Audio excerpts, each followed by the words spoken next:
has a name in this world.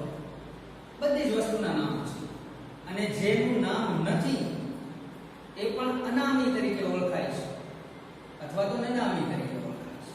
એટલે કોઈ પણ વસ્તુ એવી ના હોઈ શકે કે જેનું નામ ન હોય. નાની એવી કાંચડીથી લઈ અને મોટી વિશાળ સુધી દરેકનું નામ હોય છે. હમણાં આપણે રોગ આવ્યો તો એ રોગનું પણ નામ નિશ્ચિત થઈ ગયું છે. કોરોના વાયરસ, એનું નામ છે કોવિડ-19. એ જ રીતે હમણાં વાવાઝોડું આવ્યું હતું તો એ વાવાઝોડાનું પણ નામ નક્કી હતું, નિસર્ગ નામ હતું. એ પહેલા ગયા વર્ષે જે વાવાઝોડું આવ્યું એનું વાયુ નામ હતું. તો દરેક વસ્તુ જેટલી પણ આ વિશ્વની અંદર છે એ બધાનું એક નામ છે અને એ નામ કોઈને કોઈ પ્રકાર સાથે જોડાયેલું છે. એટલે નામના વિવિધ જે પ્રકારો છે એને આપણે કહીશું ટાઇપ્સ ઓફ નામ. આ ગુજરાતીમાં તમે જે ભણો છો ને એ જ વસ્તુ છે, એને અંગ્રેજીમાં ભણવાનું છે. ગુજરાતીમાં તમે નામ ભણો છો, આ કોઈ નવી વસ્તુ નથી. ઘણા લોકો એવું વિચારે છે કે આ નામ એટલે શું, આ તો બહુ અઘરું હશે. અંગ્રેજીમાં તો બધું બહુ અઘરું હોય. અંગ્રેજીમાં બિલકુલ અઘરું ના હોય. આ કાના માત્ર વગરની ભાષા છે, એકદમ સરળ ભાષા. અંગ્રેજી ક્યારેય અઘરું હોતું નથી, આપણે એને અઘરું બનાવીએ છીએ. ગુજરાતીમાં મિત્રો તમે સંજ્ઞા ભણો છો, એ જ સંજ્ઞા એટલે આ નામ. ગુજરાતીમાં જે તમે અલગ અલગ સંજ્ઞાના પ્રકારો ભણો છો એ જ આ ટાઇપ્સ ઓફ નામ છે. એમાં કોઈ જાતનો ફરક નથી. હા, એને લખવામાં ફેર પડે છે. શું કામ? કારણ કે ગુજરાતીમાં કક્કાવાળીથી લખીએ છીએ, કક્કાથી લખીએ છીએ અને અંગ્રેજીમાં એબીસીડી થી લખીએ છીએ. ગુજરાતીમાં જે રીતે સ્વર આપણે અ આ ઈ વાપરીએ છીએ એવી રીતે અંગ્રેજીમાં એ ઈ આઈ ઓ યુ વાપરીએ છીએ. તો આ જે નાઉન છે એ નાઉનને આજે આપણે સમજીએ તો સૌથી પહેલો આપણે એક એક પોઈન્ટ સમજવાનો છે, એક એક પ્રકાર સમજવાનો છે. સૌથી પહેલા આપણે સમજ્યા કે નાઉન એટલે શું. નાઉન એટલે નામ. ત્યાર પછી સમજવાનું છે હવે આપણે ટાઇપ્સ ઓફ નામ એટલે નામના પ્રકારો. નામના પ્રકારો ગુજરાતીમાં સમજીએ તો સંજ્ઞાના પ્રકાર. પહેલું છે એમાં પ્રોપર નામ. પ્રોપર નો અર્થ થાય નિશ્ચિત. પ્રોપર નો અર્થ શું થાય? નિશ્ચિત. એટલે પ્રોપર નામ એ કોઈ પણનું જે નિશ્ચિત નામ છે એટલે એને પ્રોપર નામ કહેવામાં આવે છે. આમાં દરેક વ્યક્તિઓના નામનો સમાવેશ થાય. દરેક વ્યક્તિઓના નામનો સમાવેશ પ્રોપર નાઉનની અંદર થાય. જેમ કે મારું નામ મિહિર છે, મિહિર એ પ્રોપર નાઉન છે. તમારું જે નામ છે એ પ્રોપર નામ છે. કોઈ પણ વસ્તુને જ્યારે નિશ્ચિત નામથી ઓળખવામાં આવતું હોય તો એ એનું નિશ્ચિત નામ છે એ પ્રોપર નામ કહેવાય. ત્યારબાદ બીજું છે કોમન નામ. હવે આને બેને આપણે પાછું ડિટેલમાં સમજશું. કોમન નામ એટલે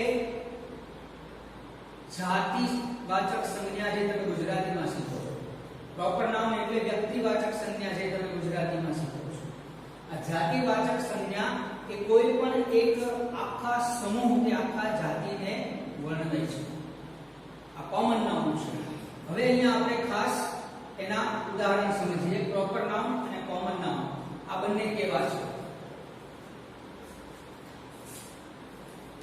અહીંયા એક વાક્ય લખું છું, સૂરજ ઇઝ અ બોય.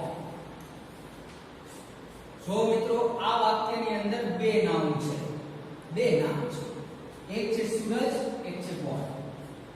હવે સૂરજ છે એ નિશ્ચિત વ્યક્તિનું નામ છે, એ વ્યક્તિને વર્ણવે છે. એટલે આ કેવું નામ થયું? પ્રોપર નામ. આ પ્રોપર નામ છે. અને બોય, બોય એટલે છોકરો. તો છોકરા તો કેટલા બધા હોય. દરેક પુરુષ જાતિના બાળક માટે આપણે છોકરો શબ્દ વાપરીએ એટલે આ આખી જાતિને વર્ણવે છે. એટલે આ થયું કોમન નામ. કોમન નામ એટલે જાતિવાચક સંજ્ઞા. આ વ્યક્તિવાચક થઈ, આ જાતિવાચક થઈ. હજી આમાં આપણે એક ઉદાહરણ જોઈએ તો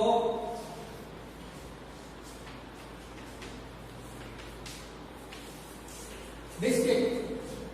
બિસ્કિટ છે એ જાતિવાચક છે. એમાં બધા જ બિસ્કિટ આવી ગયા. જેટલા બિસ્કિટ આપણી પાસે અવેલેબલ છે એ બધા જ બિસ્કિટ માટે આપણે એક જ શબ્દ વાપરી શકીએ, બિસ્કિટ. આપણે શું કહીએ? મારે બિસ્કિટ ખાવા છે. પણ જ્યારે આપણે બિસ્કિટમાં પણ આપણી ચોઈસ હોય, કોઈ નિશ્ચિત હોય, જેમ કે પાર્લેજી છે, ઓરિયો છે, બ્રિટાનિયા છે, મારીગોલ્ડ છે, બરાબર, આવા અલગ અલગ આવે ને, હાઇડ એન્ડ સીક છે, તો એ બધા એના નિશ્ચિત નામ છે. જ્યારે આપણે બિસ્કિટની આગળ એવું લગાવીએ કે પાર્લેજી બિસ્કિટ, તો પાર્લેજી છે એ પ્રોપર નામ છે, બિસ્કિટ છે એ કોમન નામ છે. તો મિત્રો આપણે જે રીતે નામની વાત કરીએ છીએ, પ્રોપર અને કોમન, આ બંને નામની જ્યારે વાત કરીએ તો boy, cat, dog, table, chair આ બધા જ કોમન નામ છે. જેટલા પણ એક આખા સમૂહને, એક જાતિને વર્ણવે છે એ બધા જ કોમન નામ કહેવાય. ચેર એટલે કોમન નામ થયું. ખુરશી, એમાં બધી જ ખુરશી આવી જાય. પછી એ પ્લાસ્ટિકની ખુરશી હોય, લોખંડની ખુરશી હોય, આરામ ખુરશી હોય, તમામ પ્રકારની ખુરશી આવી જાય. બેન્ચ જો, તો એ બેન્ચની અંદર બધી જ બેન્ચ આવે, એનું કોઈ નિશ્ચિતપણું નથી, એટલે એ કોમન નામ કહેવાય છે. આમાં વ્યક્તિવાચક સંજ્ઞા આવે, કોઈ નિશ્ચિત વ્યક્તિ, કોઈ નિશ્ચિત વસ્તુ, એના માટે થઈને જ્યારે આપણે વાત કરતા હોઈએ ત્યારે પ્રોપર નામ કહેવાય. હજી એક ઉદાહરણ લઈએ. Himalaya is a big mountain. Himalaya is a big mountain.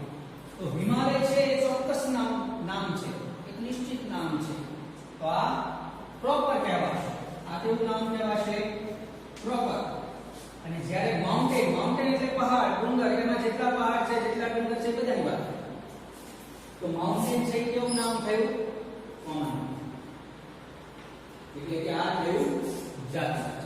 આ જાતિવાચક થયું, આ વિશેષ નિશ્ચિત નામ થયું.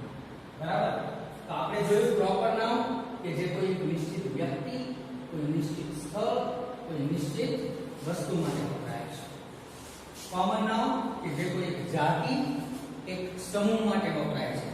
મિત્રો જ્યારે પણ તમે બેસો લેક્ચર એટેન્ડ કરવા માટે, તમારી સાથે નોટબુક, પેન, પેન્સિલ હોવી ખૂબ જરૂરી છે.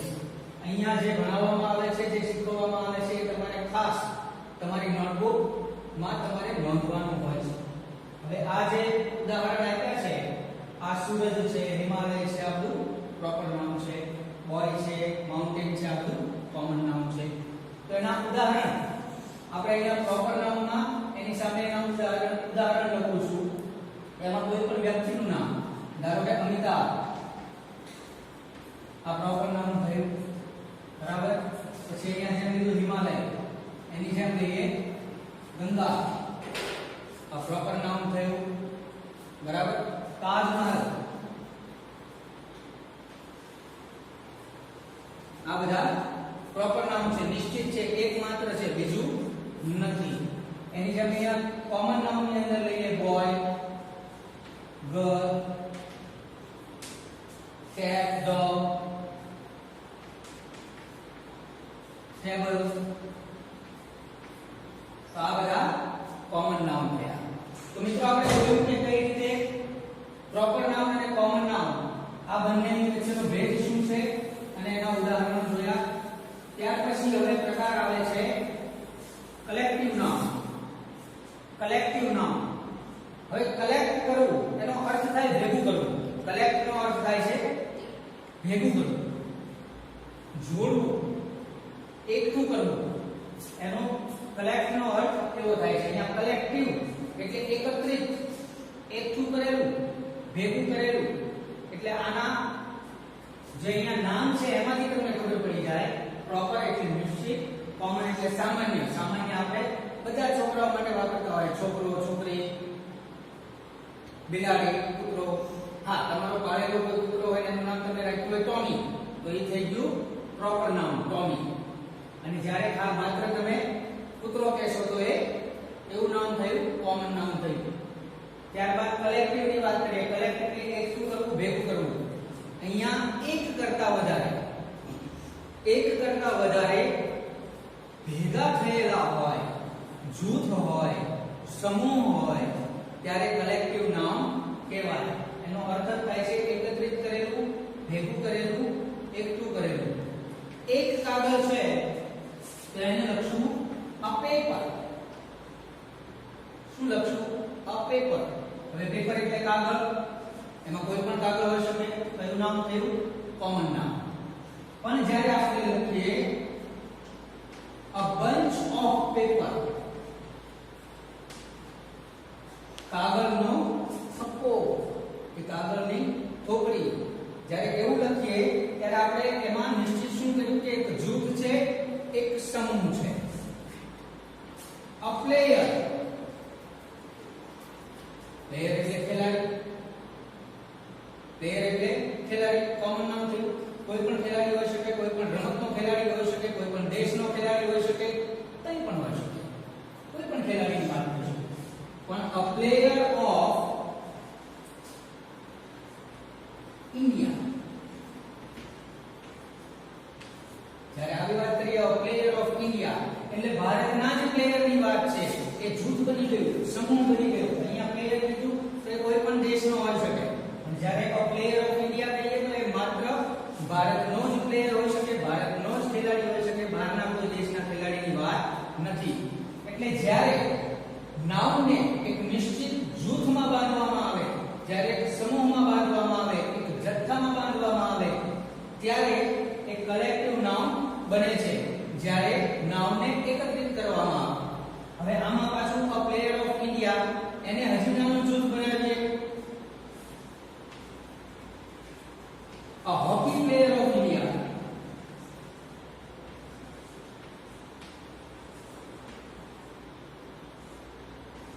વધારે નાનું સમૂહ થઈ ગયું, વધારે નાનું જૂથ થઈ ગયું.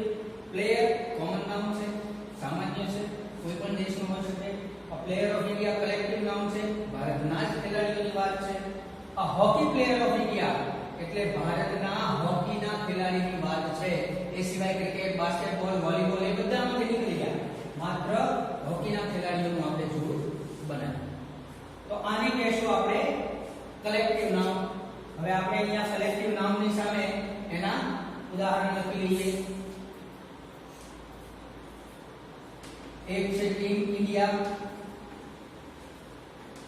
ટીમ ઇન્ડિયા એક જૂથ થયું, કલેક્શન થયું.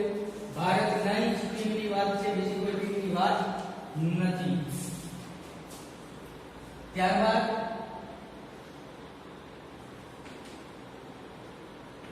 a musical band of Gujarat. તો ગુજરાતના મ્યુઝિકલ બેન્ડની વાત છે. એક સમૂહમાં, એક નિશ્ચિત જૂથમાં આપણે એને બાંધી દીધું. એટલે એમાં જેટલા પણ સંગીત વાદ્યો વગાડતા જે બેન્ડ છે એ બધાની વાત અહીંયા આવી જાય છે. પછી કીધું ને a bunch of paper, bunch of paper, એવી રીતે bunch of books, ચોપડાનો થપ્પો. આગળ આવા ઘણા બધા ઉદાહરણો આપણે લઈ શકીએ. જેમ bunch of books કર્યું એવી જ રીતે આપણે bunch of paper કરી શકીએ. players of India, hockey players of India, singers of India, dancers of Gujarat, garba group of Gujarat. તો આ બધા જ્યારે એક નિશ્ચિત સમૂહમાં જ્યારે વહેંચણી કરવામાં આવે, જૂથમાં વહેંચણી કરવામાં આવે, તો એ સમયે એક કલેક્ટિવ નામ બને છે. હવે કલેક્ટિવ નામ પછીનો આપણે જે ટોપિક સમજવાનો છે, આપણે મિત્રો કેટલા સમજ્યા? 3 સમજ્યા. વ્યક્તિવાચક પ્રોપર નાઉન, એક વ્યક્તિની જ વાત આવે. કોમન નાઉન એટલે સામાન્ય જાતિવાચક, એમાં સમગ્ર જાતિની વાત આવે. ત્રીજું કલેક્ટિવ નાઉન એટલે સમૂહવાચક, એમાં એક જૂથ, એક સમૂહની વાત આવે. ત્યાર પછી હવે છે મટીરીયલ નાઉન. મટીરીયલ, મટીરીયલ એટલે પદાર્થ, દ્રવ્ય. જે ગુજરાતીમાં તમે શીખો છો, દ્રવ્યવાચક સંજ્ઞા. આ મટીરીયલ નાઉનની બહુ સીધી ને સરળ વ્યાખ્યા તમને આપું મિત્રો. એવી તમામ વસ્તુ કે જેને ગણી ન શકાય અને જેને લીટર, મીટર, કિલોમીટર, ગ્રામ, કિલોગ્રામ, ક્વિન્ટલ, ટન આમાં માપવી પડે, એ બધી જ મટીરીયલ નાઉનમાં આવે. ફરી એક વખત આ વ્યાખ્યા હું બોલું છું, ખાસ યાદ રાખજો. એવી તમામ વસ્તુઓ કે જેને તમે ગણી ન શકો પણ એ વસ્તુને litre, metre, gram, kilogram, ton, quintal, kilometre, mile આવા અંતરમાં, વજનમાં માપવામાં આવે એવી તમામ વસ્તુઓ, એવા તમામ દ્રવ્યો છે એ મટીરીયલ નાઉનમાં એનો સમાવેશ થાય છે. હવે અહીંયા થોડા ઉદાહરણ આપણે જોઈએ.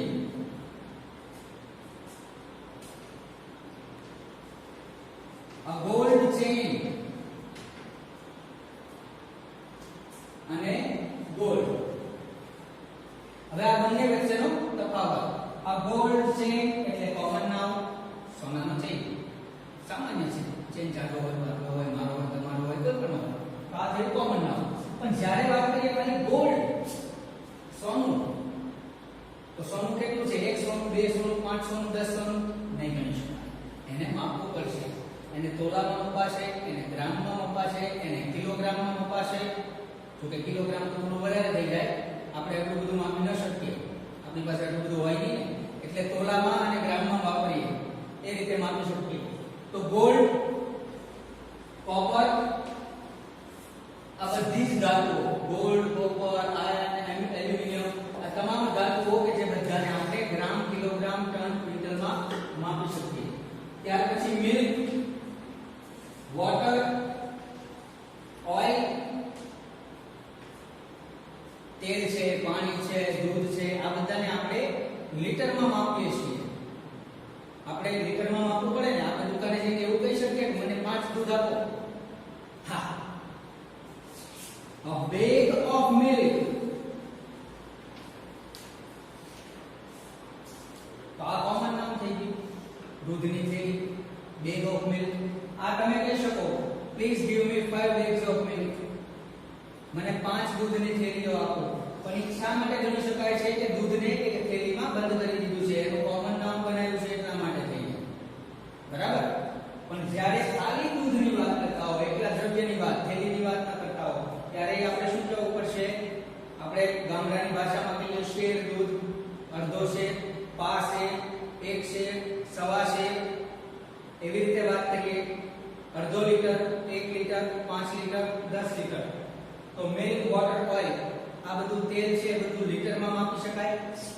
ગોલ્ડ, કોપર છે જે ગ્રામ, કિલોગ્રામમાં માપવામાં આવે છે. એ જ રીતે અંતર છે, ડિસ્ટન્સ છે, એ આપણે કિલોમીટરમાં માપીએ છીએ. તો કિલોમીટરમાં આપણે ડિસ્ટન્સ અંતર માપીએ ને, આપણે 20 કિલોમીટર, 5 કિલોમીટર, 10 કિલોમીટર. તો આવી તમામ વસ્તુઓ કે જેને આપણે litre, metre, gram, kilogram, quintal, ton આમાં માપવું પડે, એને ગણી ન શકાય એવી તમામ વસ્તુઓ દ્રવ્ય કહેવાય, મટીરીયલ કહેવાય. આ બધા જ મટીરીયલ નામ છે. તો અહીંયા મટીરીયલ નામમાં આપણે એના ઉદાહરણ લખી લઈએ. તો ગોલ્ડ, સિલ્વર,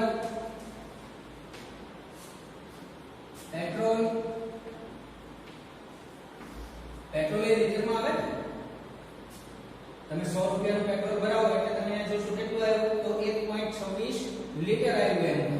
એમ 1.26 અંક ના હોય, બરાબર? એનું માપ લીટરમાં હોય. એ જ રીતે કાપડ આપણે માપીએ તો એ મીટરમાં હોય. આપણે એમ કહીએ કે મને 2 કાપડ આપો, નહીં 2 મીટર કાપડ આપો એમ કહો. એટલે આ બધું ફેબ્રિક,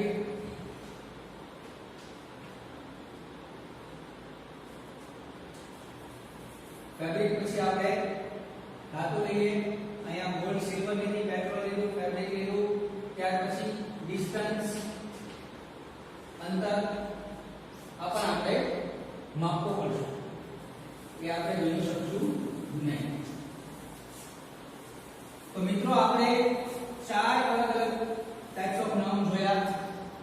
પહેલું પ્રોપર નાઉન, ફરી હું યાદ કરાવતો જઈશ છે. પહેલું પ્રોપર નાઉન, પછી કોમન નાઉન, પછી કલેક્ટિવ અને છેલ્લે જોયું હમણાં મટીરીયલ નાઉન. તો વ્યક્તિવાચક, જાતિવાચક, સમૂહવાચક અને દ્રવ્યવાચક આ 4 આપણે જોયા. હવે જે નામ આવે છે એ સાવ સહેલું, સમજવામાં થોડું અઘરું લાગે. Abstract noun. એબ્સ્ટ્રેક્ટ નો અર્થ થાય છે અમૂર્ત. અમૂર્ત એવો અર્થ થાય છે. અમૂર્ત જેની કોઈ મૂર્ત નથી એને અમૂર્ત કહેવામાં આવે છે. જેનો કોઈ નિશ્ચિત આકાર નથી એને અમૂર્ત કહેવામાં આવે છે. આમાં કેવી બાબતોનો સમાવેશ થાય? આમાં એવી બધી બાબતોનો સમાવેશ થાય કે જેને તમે ન ગણી શકો, ન સ્પર્શી શકો કે ન જોઈ શકો, એને માત્ર તમે અનુભવી શકો. એબ્સ્ટ્રેક્ટ નાઉન એટલે જેને ના તમે અડી શકો, જેને ના ગણી શકો, જેને ના જોઈ શકો, માત્ર એનો અનુભવ કરી શકો. એવી તમામ બાબતો અમૂર્ત નામ એટલે કે એબ્સ્ટ્રેક્ટ નાઉનમાં સમાવેશ થાય. એમાં પહેલી વસ્તુ તમને કહો, ટેન્શન. ટેન્શન છે એ એબ્સ્ટ્રેક્ટ નાઉન છે. કોઈ કહી શકે કે કેટલું ટેન્શન થાય છે, કેવું ટેન્શન થાય છે? એને જોઈ નથી શકતા, એને અડી નથી શકતા, એને આપણે ગણી નથી શકતા, એને માત્ર અનુભવી શકીએ. કોઈ એમ કે મને ટેન્શન થાય છે, આપણે એને પૂછીએ ભાઈ કેટલા કિલો ટેન્શન થાય છે? 500 ગ્રામ ટેન્શન થયું, 1 કિલો ટેન્શન થયું? એને તમે ગણી નહીં શકો, એને માપી પણ નહીં શકો, તો એને સ્પર્શી પણ નહીં શકો. કારણ કે ટેન્શન છે એ દેખાતી વસ્તુ નથી. એને તમે સ્પર્શી ન શકો, માપી ન શકો, ગણી હા એને અનુભવી શકાય. એમ કે છે મને થોડું ટેન્શન થાય છે, મને થોડું વધારે ટેન્શન થાય છે, મને બહુ ટેન્શન થાય છે. આપણે એની માત્રા પણ આપણે તમે જુઓ કે કિલો, લીટર, મીટર એવી રીતે માત્રા એની ન દેખાડી શકીએ, સંખ્યામાં એની માત્રા ન દેખાડી શકીએ. આપણે માત્ર એની માત્રા અનુભવના દ્રષ્ટિએ આપણે કહી શકીએ કે થોડું થાય છે, વધારે થાય છે. તો ટેન્શન, લવ, ત્યારબાદ ઓનેસ્ટી, પ્રેમ.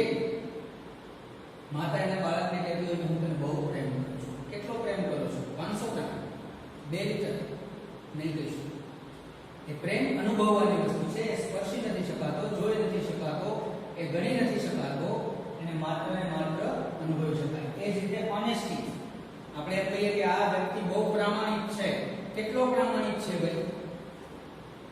તો એ ન કહી શકે. કેવો પ્રામાણિક છે એ ન કહી શકે, પણ હા પ્રામાણિક છે એવું કહી શકાય. એટલે તમામ એવી વસ્તુઓ કે જેને અડી શકાતી નથી, જેને સ્પર્શી શકાતી નથી, જેને જોઈ શકાતી નથી, માત્ર અનુભવી શકાય છે, એ બધા જ એબ્સ્ટ્રેક્ટ નાઉનના ઉદાહરણો થાય. તો આમાં ઇમોશન એટલે લાગણીઓ, ઇમોશન, ફીલિંગ્સ, લવ, ઓનેસ્ટી, અન્ડરસ્ટેન્ડિંગ, સમજવું કહીએ ને આપણે, મેચ્યોરિટી, સેન્સિબિલિટી, આ બધા જે છે કે મેચ્યોરિટી એટલે કે ખૂબ સમજુ છે, બહુ પીઢ છે એવું કહીએ. સેન્સિબિલિટી એ બહુ સંવેદનશીલ છે એવું કહીએ, પણ એને માપી શકાય નહીં, જોઈ શકાય નહીં, ગણી શકાય નહીં. ઇમોશન, લવ, ઓનેસ્ટી, આ બધા જ એબ્સ્ટ્રેક્ટ નાઉનના ઉદાહરણો છે. તો મિત્રો 5 પ્રકારના નાઉનના ઉદાહરણો આપણે જોયા.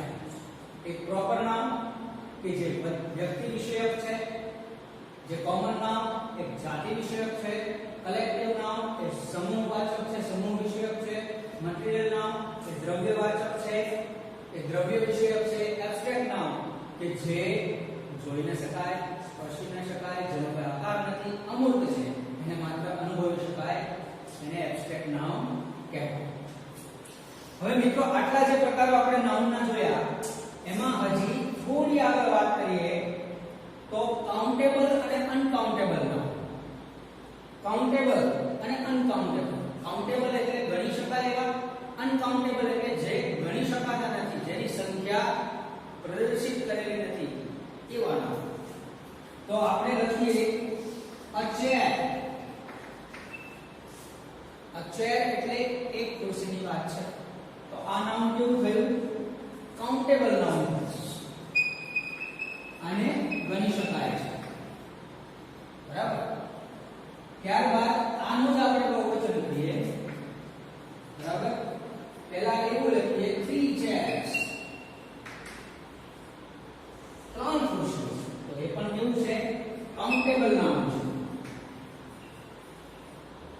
A chair એક ખુરશીની વાત છે, ગણી શકાય. 3 chairs ત્રણ ખુરશીની વાત છે, ગણી શકાય, જોઈ શકાય. પણ માત્ર એવું જ લખ્યું હોય chairs, ખાલી chairs નહીં, ખુરશીઓ, તો ત્યાં સ્પષ્ટ નથી થતું કેટલી ખુરશીઓ હોય. 5 છે, 10 છે, 15 છે, 20 છે, એ સ્પષ્ટ થતું નથી. એટલે આ chairs એને કહીશું અનકાઉન્ટેબલ. એ કેવું છે? અનકાઉન્ટેબલ નાઉન છે, ગણી શકાતું નથી. હજી આપણે એક ઉદાહરણ જોઈએ. આવું જ બીજું. હવે વાક્ય સ્વરૂપે ઉદાહરણ તમને બતાવો.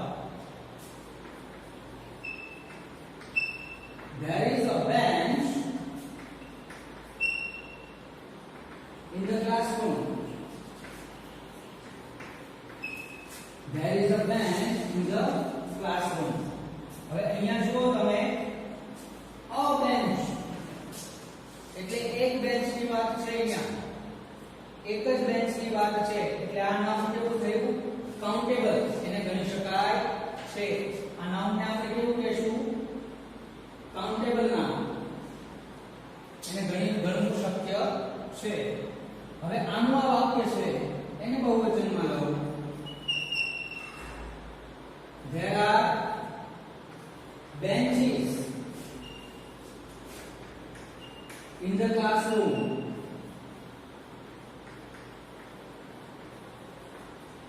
There are benches in the classroom. હવે અહીંયા there is a bench, કે એક બેન્ચની વાત હતી. અહીંયા there are benches.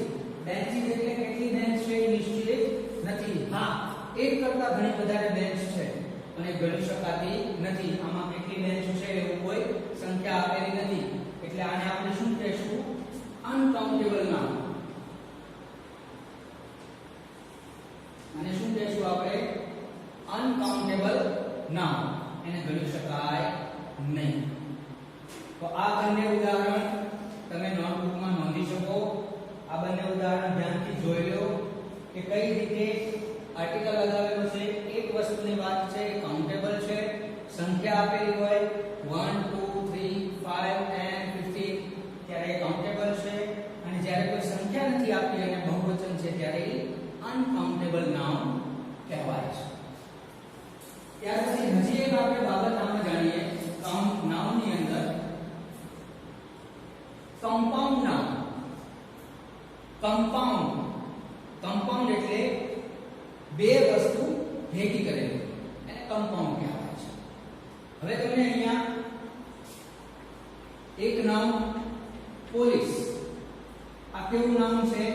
પોલીસ એટલે બધા પોલીસની વાત આવે ને, સામાન્ય નામ છે, કોમન નામ છે, જાતિ વિશેષ છે. બીજું નામ મેન. મેન એટલે માણસ, એ પણ સામાન્ય છે, કોમન નામ છે. પોલીસ મેન, આ કેવું નામ થયું? જાતિ વિષયક સામાન્ય બંને નામ છે. પણ તમે જુઓ કે આ બંનેને ભેગા કરવાથી એક ત્રીજું નામ બને છે, પોલીસમેન. તો આ નામ કે જે પોલીસ અને મેન બંનેને ભેગા કરવાથી બન્યું છે, કમ્પાઉન્ડ નામ કહેવાય. શું કહેવાય છે? કમ્પાઉન્ડ નામ. અહીંયા બે કોમન નામને ભેગા કરીને એક અલગ નામ બન્યું છે, એટલે એને કમ્પાઉન્ડ નામ કહેવાય છે. હજી આનું એક બીજું ઉદાહરણ સમજીએ. તો રેલવે. રેલવે એટલે કોઈ પણ ટ્રેન હોઈ શકે, કોમન નામ છે. પછી છે સ્ટેશન. તો સ્ટેશન ગમે તે હોઈ શકે, બસ સ્ટેશન હોઈ શકે, પોલીસ સ્ટેશન હોઈ શકે, રેલવે સ્ટેશન હોઈ શકે. તો અહીંયા રેલવે એ કોમન નામ છે, સ્ટેશન એ કોમન નામ છે. આ બંને કોમન નામ ભેગા મળી અને એક ત્રીજું નામ બનાવે છે, બેને ભેગા કરીને રેલવે સ્ટેશન. તો આ થઈ ગયું કમ્પાઉન્ડ નામ. બરાબર. પોસ્ટ અને તપાસ આ કોમન નામ છે. એ જ રીતે ઓફિસ એટલે કચેરી, એ પણ કોમન નામ છે. જ્યારે બંનેને ભેગા કરશું ત્યારે પોસ્ટ ઓફિસ એવું કમ્પાઉન્ડ નામ બને. ટપાલ કચેરી. બરાબર. અહીંયા પોલીસ અને મેન બંને કોમન ને ભેગા કર્યા તો પોલીસમેન એટલે પોલીસનો કર્મચારી, જે પોલીસ છે એવો વ્યક્તિ. રેલવે સ્ટેશન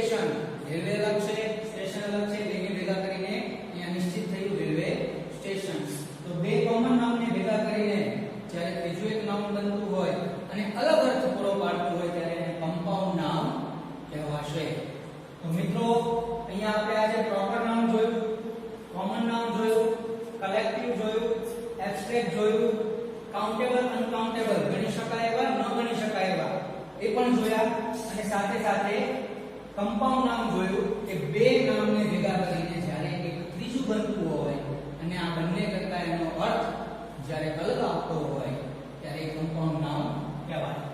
હવે મિત્રો સમય છે હોમવર્કનો. આજનું તમને હોમવર્ક પ્રોપર નામ, કોમન નામ, કલેક્ટિવ નામ, મટીરીયલ નામ, એબ્સ્ટ્રેક્ટ નામ આ બધાના તમારે 10 ઉદાહરણ તૈયાર કરવાના છે. 10 ઉદાહરણ. અહીંયા કેમ કીધું બધા પાછા પ્રોપર નામમાં બધા માણસોના નામ ન લખી નાખ. પપ્પાનું નામ લખી નાખે, મમ્મીનું નામ લખી નાખે એમ નહીં. માત્ર વ્યક્તિનું નામ ના આવે એમાં, નિશ્ચિત સ્થળનું નામ આવે, નિશ્ચિત જગ્યાનું નામ પણ એમાં આવે, નિશ્ચિત વસ્તુનું નામ પણ આવશે. બરાબર? તો પ્રોપર નામના 10 ઉદાહરણ, કોમનના 10 ઉદાહરણ, કલેક્ટિવના 10 ઉદાહરણ તમારે બનાવવા પડશે. મટીરીયલ નામના 10 ઉદાહરણ, એબ્સ્ટ્રેક્ટ નામના 10 ઉદાહરણ. આ બધાના 10 ઉદાહરણ લેશું. કાઉન્ટેબલ અનકાઉન્ટેબલ ની જોડ બનાવશું 5. કેટલી જોડ બનાવશું? 5 જોડ. કાઉન્ટેબલ અનકાઉન્ટેબલ ની અને કમ્પાઉન્ડ નામ છે એ તમારે 5 કમ્પાઉન્ડ નામ બનાવવાના છે, તૈયાર કરવાના છે. તો મિત્રો આજના લેક્ચરમાં આપણે નામ સબ્જેક્ટ નામનો ટોપિક એકદમ સરસ રીતે ક્લિયર